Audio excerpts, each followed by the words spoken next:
Friends, आज की video में हम बात करेंगे सुइलोन एनर्जी लिमिटेड की, क्योंकि एक खबर ऐसी निकल के आ रही है जिसने सोचने पर मजबूर कर दिया है। इस खबर में आप देखेंगे तो बिल्कुल क्लियर लिखा हुआ है, भारत की प्रमुख विंड टरबाइन निर्माण कंपनी सुइलोन एनर्जी को अब बड़ी चुनौती का सामना करना पड़ सकता है, क्योंकि गौतम अडानी ने विंड टरबाइन क्षेत्र में अपनी एंट्री ले ली है, जिससे सुइलोन एनर्जी को बड़ी चुनौती मिल सकती है। तो यहाँ पर बहुत सोचने वाली बात है कि यहाँ पर सुइलोन एनर्जी में अब आगे क्या होने वाला है, क्योंकि स्टॉक सही हमेशा आपको कहता है कि पेनी स्टॉक है, पेनी स्टॉक पर न्यूज़ का असर बहुत ज़्यादा पड़ता है और बहुत तेज़ रफ्तार से इसके अंदर में वॉलेटिलिटी बढ़ती है और वहाँ पर निकलना भी मुश्किल हो जाता है। इस वीडियो के अंदर में हम बात करने वाले हैं कि क्या वास्तव में सुइलोन एनर्जी के ऊपर में अडानी के विंड टरबाइन सेक्टर में एंट्री करने से असर पड़ेगा, और अगर असर पड़ता है तो हमें क्या करना चाहिए, क्योंकि हमारे पास अच्छी खासी होल्डिंग है, अच्छे लेवल पे है, अच्छे प्रॉफिट में है, तो हमें करना क्या चाहिए। इन सभी बातों को इस वीडियो में हम डिस्कस करेंगे। आपसे रिक्वेस्ट है कि वीडियो को बिना स्किप किए देखिएगा और एक एक चीज़ को समझने की कोशिश कीजिएगा, ताकि हर चीज़ आपको क्लियरली समझ में आ जाए। सो हेलो दोस्तों, नमस्कार, जय हिंद, सत श्री अकाल। स्टॉक सही फैमिली में आपका फिर से बहुत बहुत स्वागत है। इस वीडियो में हम बात करेंगे सुइलोन एनर्जी लिमिटेड की, क्योंकि जो खबर निकल के आ रही है उसका इम्पैक्ट कल के दिन मार्केट में देखने को मिल सकता है, क्योंकि पेनी स्टॉक है और इसके ऊपर खबर का असर बहुत तेज होता है। पहली खबर जो आपके सामने में है कि भारत की प्रमुख विंड टरबाइन निर्माण कंपनी सुइलोन एनर्जी को अब बड़ी चुनौती का सामना करना पड़ सकता है। गौतम अडानी ने विंड टरबाइन क्षेत्र में अपनी एंट्री की है, जिससे सुइलोन एनर्जी की वर्तमान स्थिति पर भी प्रभाव पड़ सकता है। तो देखिए अब इस न्यूज़ का असर क्या होगा। इस न्यूज़ के ऊपर में दो लोग बहुत तेज रिएक्ट कर सकते हैं। एक तो वो लोग जिन लोगों ने बहुत ज़्यादा क्वांटिटी खरीदी हुई है और अच्छे खासे लेवल पे लिया हुआ है, जैसे कि हमने ₹5.25 के आसपास इस शेयर को पकड़ा हुआ है और अच्छी खासी क्वांटिटी अगर हमारे पास है, तो जैसे ही मैंने इस खबर को देखा तो मेरे दिमाग में एक बात चली कि यहाँ पर इसका बहुत तेज इम्पैक्ट हो सकता है, तो क्या मैं यहाँ पर प्रॉफिट बुकिंग कर लूँ। इसी बीच में आप लोगों का ख्याल आया कि स्टॉक सही फैमिली भी इसी चीज़ का इंतजार कर रही होगी, तो सबसे पहले हम वीडियो बनाते हैं, उसके बाद सोचेंगे कि इसमें हमें करना क्या है। दूसरी खबर आपके सामने में है जिसमें बिल्कुल क्लियर लिखा हुआ है कि सुइलोन को टक्कर देंगे गौतम अडानी। तो चलिए हम डिटेल देख लेते हैं कि इसमें क्या लिखा जा रहा है। उससे पहले अगर आप यहाँ पर देखेंगे तो आपको डेट नजर आ जाएगा, यानी कि 18 सितंबर 2023 की ये खबर है।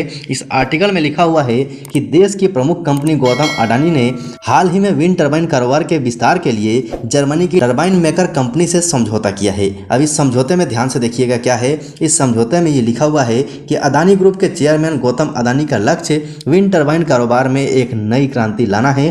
भारत में विंड टरबाइन क्षेत्र में सुइलोन और आइनॉक्स विंड टरबाइन खिलाड़ी हैं, लेकिन अडानी ग्रुप ने अब भारत की सबसे बड़ी विंड टरबाइन 5.2 मेगावाट बनाने का प्रमाण पत्र प्राप्त किया है। तो चलते हैं आगे, देखते हैं कि हमें करना क्या है। चलिए यहाँ से हम एक एक करके दोनों कंपनियों के बारे में समझने की कोशिश करते हैं कि कौन किसके ऊपर भारी पड़ सकता है। तो सबसे पहले सुइलोन एनर्जी की बात कर लेते हैं। सुइलोन एनर्जी विंड टरबाइन के निर्माण, कंस्ट्रक्शन और मैनेजमेंट में विशेषज्ञता रखता है। इसके कामकाज की बात करें तो भारत की प्रमुख कंपनी होने के साथ साथ एक एशिया की चौथी और विश्व की 8वीं सबसे बड़ी कंपनी सुइलोन एनर्जी है। इसकी स्थापना 2001 में तुलसी तांती द्वारा की गई थी और इसके ग्राहक की बात करें तो वर्ल्ड वाइड 19,000 से भी अधिक ग्राहक के साथ काम किया हुआ है, यानी कि सुइलोन एनर्जी के पास बहुत ज़्यादा इस सेक्टर में एक्सपीरियंस है, क्योंकि 2001 से लेके और आज तक इसी सेक्टर में कंपनी काम कर रही है। चलिए यहाँ से बात कर लेते हैं कि प्रेजेंट में सुइलोन एनर्जी में क्या चल रहा है। तो जून 2023 में इसकी जो तिमाही रिजल्ट आया था उसके अंदर में कंपनी ने अपने बड़े गिरावट के बाद पहली बार मुनाफा दर्ज किया था। उसके बाद पिछले 6 महीनों में आप देखेंगे तो 210% और पिछले एक साल में 197% तक का अच्छा खासा रिटर्न दे चुका है।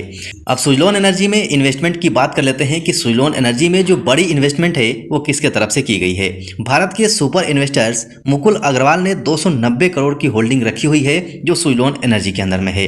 साथ ही ऑर्डर की बात करें कि कंपनी ने किसके द्वारा ऑर्डर अभी लिया हुआ है, तो वो है इंटीग्रूम एनर्जी इंफ्रास्ट्रक्चर प्राइवेट लिमिटेड से 31.5 मेगावाट का इसको ऑर्डर ऑलरेडी मिला हुआ है। चलिए आगे बात करते हैं कि अडानी ग्रुप जिस कंपनी के साथ डील कर रही है उस कंपनी का पास्ट क्या रहा है। गौतम अडानी ने जिस जर्मनी कंपनी के साथ समझौता किया है वो सुइलोन एनर्जी के तुलना में 2 गुना बड़ा टरबाइन बना रही है। अडानी ग्रुप और जर्मनी की टीम ने मिलकर विकसित किया है।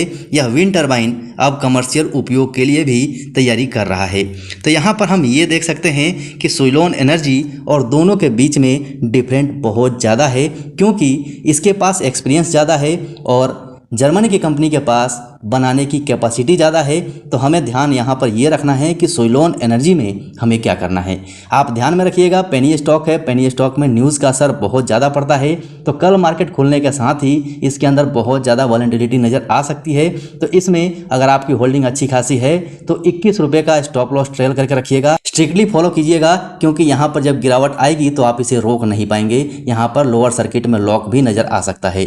सो ये जानकारी आप तक पहुँचानी थी, इसलिए वीडियो रिकॉर्ड किया गया है। वीडियो अच्छा लगा हो तो लाइक कर दीजिएगा, चैनल पर नए हैं तो चैनल को सब्सक्राइब करके बेल आइकन जरूर दबा लीजिएगा। अभी के लिए वीडियो में इतना ही, फिर मिलते हैं दूसरे वीडियो में।